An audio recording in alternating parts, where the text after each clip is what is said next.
আলহামদুলিল্লাহ রাব্বিল আলামিন والصلاة والسلام على سيد المرسلين وعلى آله وأصحابه أجمعين।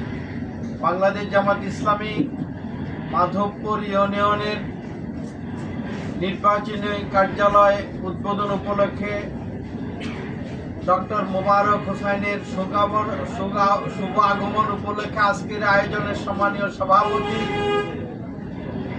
অত্র ওয়ার্ডের সম্মানীয় সভাপতি জনাব গিয়াসউদ্দিন ভাই, আমাদের মধ্যে আপনারা দেখতে পাচ্ছেন আমাদের কাঙ্ক্ষিত মেহমান, যাকে নিয়ে আমরা স্বপ্ন দেখি। আমরা চাই ইসলামের একটি বাক্স, ওই বাক্সের প্রতিনিধি জনাব ডক্টর মোবারক হোসাইন।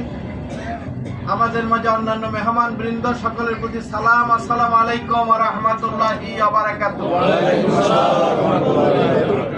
আল্লাহর দরবারে লাখো কোটি শুকরিয়া আদায় করছে এই জন্য যে মুনিব আমাদেরকে আল্লাহর জমিন আল্লাহ দিন প্রতিষ্ঠার লক্ষ্যে ঐক্যবদ্ধ হওয়ার তৌফিক দান করলেন, সুযোগ দিলেন। সেজন্য মুনিবের দরবারে সকলেই কালেমাত শুকর আদায় করছে আলহামদুলিল্লাহ। দরুদ ও সালাম মানবতার মহান শিক্ষক নবী মুহাম্মদুর রাসূলুল্লাহ সাল্লাল্লাহু আলাইহি ওয়াসাল্লামের প্রতি।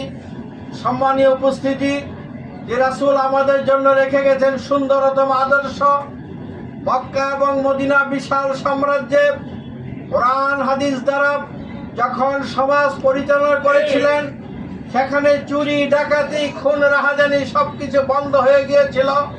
মানুষ দরজা খুলে ঘুমাতে পারত। একটা সুন্দরী মহিলা একাকী রাতের আধারে সানা থেকে হাজরা মাউদ পর্যন্ত বাংলাদেশের প্রেক্ষাপটে টেকনাফ থেকে তেতুলিয়া পর্যন্ত রাতের আধারে একাকী রওনা হয়েছে। তার আল্লাহ ছাড়া আর অন্তরে ভয় ছিল না। আমরাও চাই বাংলাদেশটা এমন এক দেশ হোক মক্কা মদিনার অনুরূপ, যে দেশে মানুষ শান্তিতে থাকতে পারবে, চুরি ডাকাতি খুন রাহাজানি বন্ধ হয়ে যাবে, মানুষের অভাব পূরণ হয়ে যাবে, সেখানে থাকবে না কোনো দুর্নীতি। আমরা এমন একটা সমাজ চাই। আমাদের রাহবারকে নিয়ে আমরা চলছি।